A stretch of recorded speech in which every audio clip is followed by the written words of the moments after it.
Good morning students. जैसा कि अपनी क्लास में चल रहा है, भारत में पुनर्जागरण के कारण एवं भारत में पुनर्जागरण किस प्रकार प्रारंभ हुआ, वो सब अपन बहुत अच्छे से देख चुके हैं। एवं अब चल रहा है अपने भारत में पुनर्जागरण के कौन कौन से सुधारक एवं विचारक हुए थे और उनका भारतीय समाज एवं धार्मिक व्यवस्था में, सुधारात्मक व्यवस्था में क्या उनका योगदान रहा था। उसमें अपन ने देखा था राजा राम मोहन राय, उनका भारतीय समाज में धार्मिक सुधार के कार्य एवं उनके द्वारा स्थापित ब्रह्म समाज की स्थापना एवं ब्रह्म समाज की क्या विशेषताएं थी, वो अपन बहुत अच्छे से देख चुके हैं। चूँकि राजा राम मोहन राय नहीं चाहते थे कि भारतीय समाज एवं भारतीय जनता हमेशा अंधकार के युग में रहे।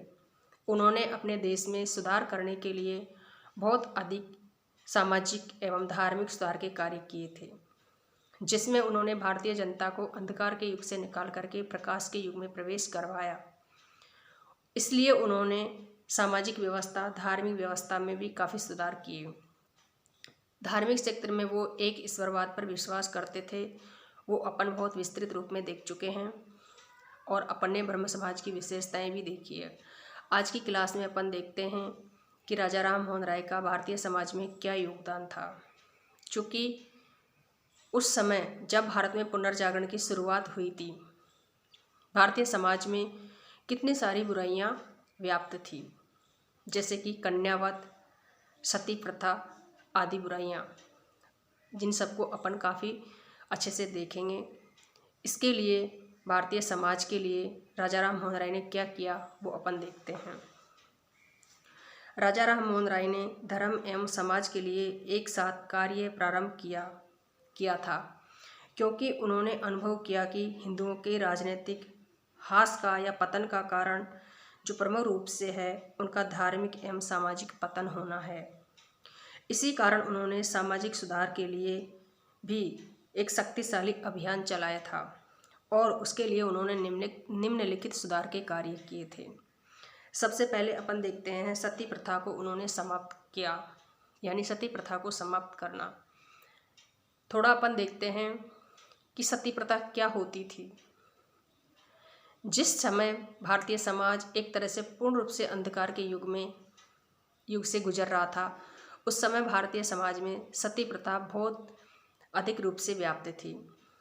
इसमें यदि किसी भी महिला का पति शांत हो जाता था, मर जाता था, तो उस महिला को, उस स्त्री को चाहे या न चाहे पर उसको सती होना ही पड़ता था, यानी कि उसको दबाव से या ज़बरदस्ती सती बनाया जाता था, सती किया जाता था, जो कि एक बहुत बड़ा अपराध था।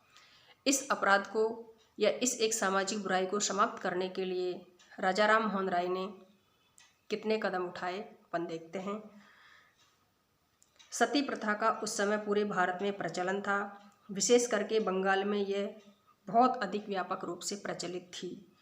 मध्यकाल में मुसलमानों के आगमन से इस प्रथा का प्रचलन बहुत अधिक बढ़ चुका था।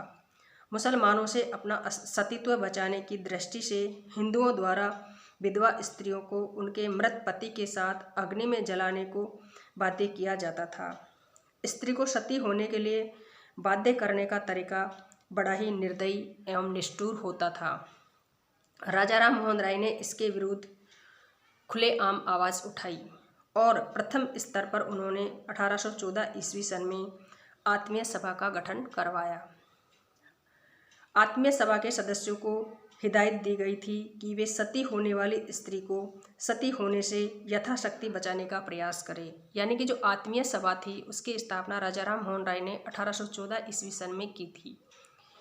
तो इसके सदस्यों को उन्होंने ये पूर्ण रूप से अधिकार दिए थे कि किसी भी महिला को, किसी भी स्त्री को सती होने से बचाने के लिए उनको पूर्ण अधिकार है और उनको शक्ति प्रदान की जाती है कि किसी भी स्त्री को वो सती नहीं होने देंगे, उसको पूर्ण रूप से बचाने का कार्य करेंगे। ये आत्मीय सभा का कार्य उन्होंने दिया था।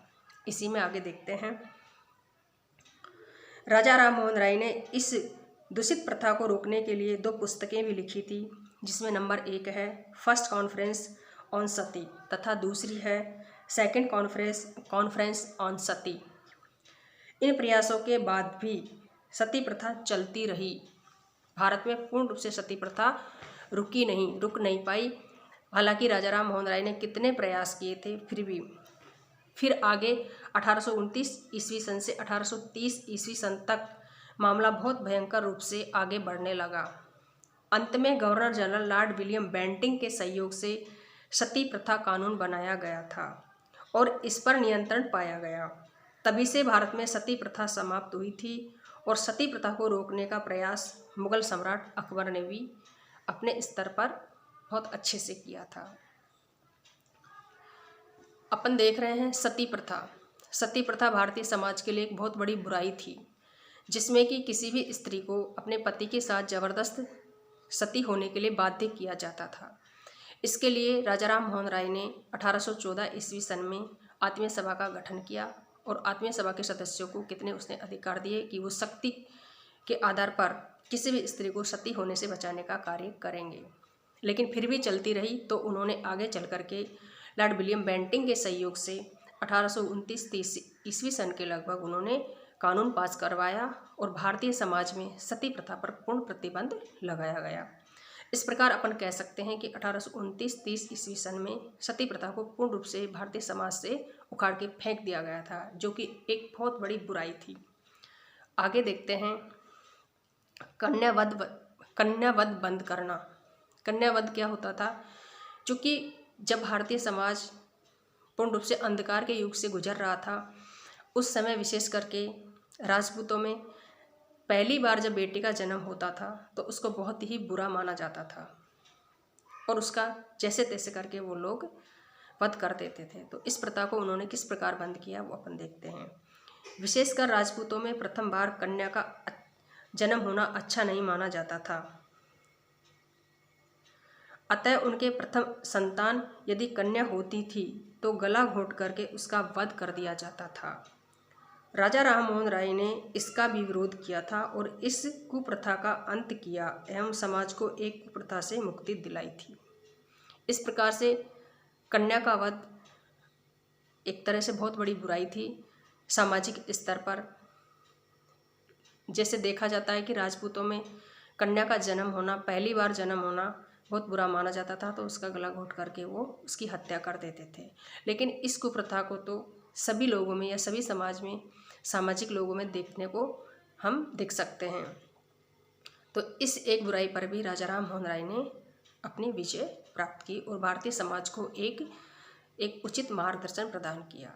इस प्रकार से अपन देख रहे हैं कि राजा राम मोहन राय ने भारतीय समाज में किस प्रकार से सामाजिक सुधार के कार्य किए, जिसमें सती प्रथा को उन्होंने पूर्ण रूप से बंद करवाया और दूसरा कन्यावध को या कन्या की हत्या को उन्होंने पूर्ण रूप से बंद करवाया। धन्यवाद दोस्तों, बच्चों को अपन अगली क्लास में देखते हैं।